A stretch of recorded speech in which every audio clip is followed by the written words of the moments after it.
নমস্কার বন্ধুরা, অমৃত কথা বাংলা চ্যানেলে নতুন পর্বে আপনাদের সকলকে স্বাগত। বৈশাখ মাসে হরিশ মঙ্গলচণ্ডী ব্রত নিয়ম, উপোস, কি খাবো, পুজোর উপকরণ, ফর্দ সমস্ত কিছু আলোচনা করা হবে এই ভিডিওতে। আমাদের সনাতন ধর্মে 12 মাসে 13 পার্বণ, তার মধ্যে অন্যতম একটি গুরুত্বপূর্ণ পার্বণ হলো হরিশ মঙ্গলচণ্ডী ব্রত। মঙ্গলচণ্ডী ব্রত সারা বছর ধরেই চলে মঙ্গলবারে, কিন্তু বৈশাখ মাসে যে মঙ্গলচণ্ডী চলে তাকে হরিশ মঙ্গলচণ্ডী ব্রত বলা হয়। আর জ্যৈষ্ঠ মাসে যে ব্রত পালন করা হয় তার নাম হলো জয় মা মঙ্গলা চণ্ডী দেবী। মঙ্গলচণ্ডী হল মা দুর্গার এক রূপ। তিনি শিব যাবার অর্থাৎ ভগবান শিবের ব্রত।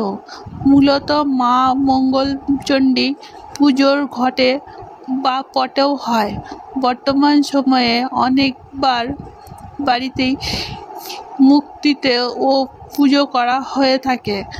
মা মঙ্গল পুজোর জন্য আমাদের কিছু নিয়ম পালন করতে হবে। আজকের পর্বে আমরা জানব দেবী মঙ্গলচণ্ডী হরিশ মঙ্গলচণ্ডী পুজো যাকে বলে বৈশাখ মাসের অনুষ্ঠিত হয়।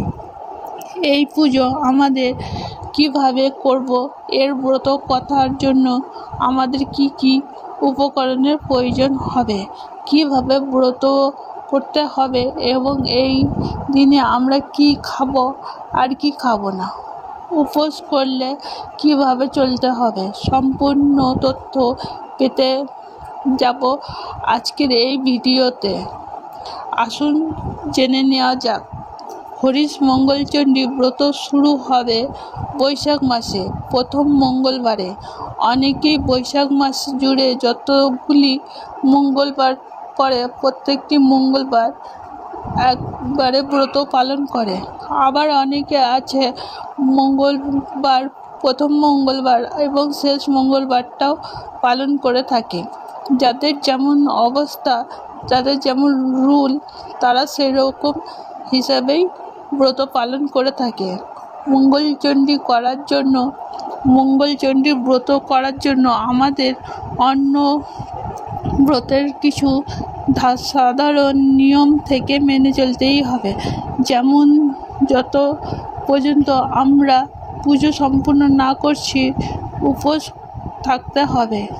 এই দিন চালের তৈরি খাবার খাওয়া যাবে না, অর্থাৎ অন্ন খেতে নেই। গম থেকে তৈরি খাবার খাওয়া যেতে পারে। যারা উপোস করেছে তারা সাবুত তৈরি জিনিস খেতে পারে, ফল আহার করতে পারেন, দুধ খেতে পারেন। এছাড়া এই দিন আপনারা লুচি পরোটা খেতে পারেন, আটার রুটি খেতে পারেন এবং সবজিও খাওয়া যায়। অনেকেই শ্যামলা চালের খিচুড়িও খায়। যাদের বাড়িতে যেমন রুট তেমনইভাবেই আপনাদের পালন করতে হবে। মঙ্গলাচণ্ডী ব্রত আমাদের উত্তরবঙ্গে যথেষ্টভাবে জনপ্রিয় আছে, কিন্তু দক্ষিণবঙ্গে ততটা এই ব্রত জনপ্রিয় নয়। হরিশ মঙ্গলাচণ্ডী ব্রত করার জন্য আমাদের যে সকল উপকরণের প্রয়োজন হবে সকল কিছু আটটি করে। আর জ্যৈষ্ঠ মাসে যে ব্রত পালন করা যায় জয় মঙ্গলাচণ্ডী ব্রত, সেক্ষেত্রে সকল উপকরণ 17টি করে প্রয়োজন হয়। পুজোর জন্য প্রধানত যে সকল উপকরণের প্রয়োজন হয় সেগুলি এছাড়া পুজোর হবে না। তার মধ্যে কলা, গোটা পাতা 1টি, কচু পাতা 8টি, ধান খোটা চাল 8টি, দূর্বা ঘাস, সিঁদুর, পুষ্প, দূর্বা, তুলসী, বিল্বপত্র, শ্বেত চন্দন, রক্তচন্দন, দীপ, ধূপ, তিল, হরিতকি, ঘট, পল্লব, ধান, গামছা, চাউল, কলা, নানা ফল, দধি, মিষ্টি, চিড়ে বা অন্য মঙ্গলচণ্ডীতে লাল ফুলের, বিশেষ করে লাল ফুলের অর্পণ করতে পারেন। অনেকে হলুদ রঙের ফুলও দেয়। এছাড়া অনেকেই সাদা ফুলও দিয়ে থাকে, কিন্তু লাল ফুলের অবশ্যই দেবেন। তুলসী, বেলপাতা, ধূপ অতি অবশ্যই দিতে হবে। বৈশাখ মাসে যে সকল ফল পাওয়া যায় তা মায়ের পটটাতে দেওয়া হয়, অর্থাৎ পুজোর ঝুড়িতে।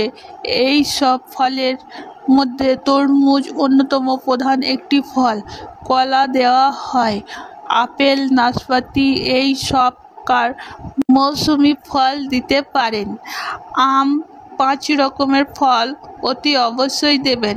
8 রকমের ফলও দিতে পারেন। মা মঙ্গলা চণ্ডী ব্রত মহিলারা নিজেরাই করেন, আবার অনেকেই পুরোহিত ডেকে করেন। অনেকের বাড়িতে তন্ত্রমন্ত্র করে মায়ের পুজো হয় 16 কলা চারে। এছাড়া হোমের নিয়ম অনেকের বাড়িতে আছে। আপনাদের বাড়িতে যেমন নিয়ম আপনারা সেইভাবেই পালন করবেন। যতটা সাধারণভাবে আর সহজভাবে করা যায় সেরকম করার চেষ্টা করবেন। এই পুজোর জন্য অন্যতম পুজোর মতোই ঘট স্থাপন করতে হয়।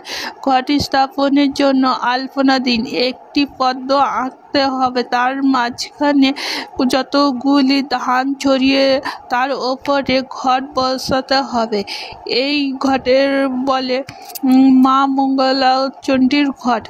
এই ঘটে গায়ে সিঁদুরের স্বস্তিক চিহ্ন আঁকতে হবে। ঘটের মধ্যে আপনি অশোক ডাব এবং দিতে পারেন, ডাব না পেলে কলাও দিতে পারেন, এই দুটো, এবং সেখানে সিঁদুর লাগাতে হবে। একদমই ভুলবেন না। 8টি করে গোটা চাল, অর্থাৎ ধান খোটা চাল, জব, দূর্বা একসাথে কলার মাঝখানে পাতায় চোঙ্গার দিকে প্রস্তুত করতে হয়। ঘটের সামনে একটি বড় কলার পাতা রেখে ওর ওপরে অর্ঘ্য 8টি কচু পাতা, 8টি কাঁঠাল পাতা, একটি করে আম আর কলা রেখে নিবেদন করার রীতি রয়েছে, এবং সকলের ওপরে সিঁদুরে ফোঁটা দিতে হবে। অনেকে আবার এমনটা নিয়ম রয়েছে 8টা করে আম পাতা, বেলপাতা, তুলসী পাতা দেওয়া নিয়ম রয়েছে। যাদের বাড়িতে যেমনই নিয়মেই করতে পারেন। এটি একটি সাধারণ নিয়ম বলা হয়েছে। সঙ্গে 8টি পান, সুপারি, বেল, সিঁদুর, হলুদ দেওয়া হয়। পুজোর পরে ওই কলা পাতা থেকে চাল ও গম বার করে কলার ভিতরে গেলা রয়েছে সেটাকে গোড় কেলা বলা হয়, বা মঙ্গলা চণ্ডী পুজোর একটি গুরুত্বপূর্ণ নিয়ম। পুজোর নৈবেদ্য এবং হোমের মন্ত্র রয়েছে।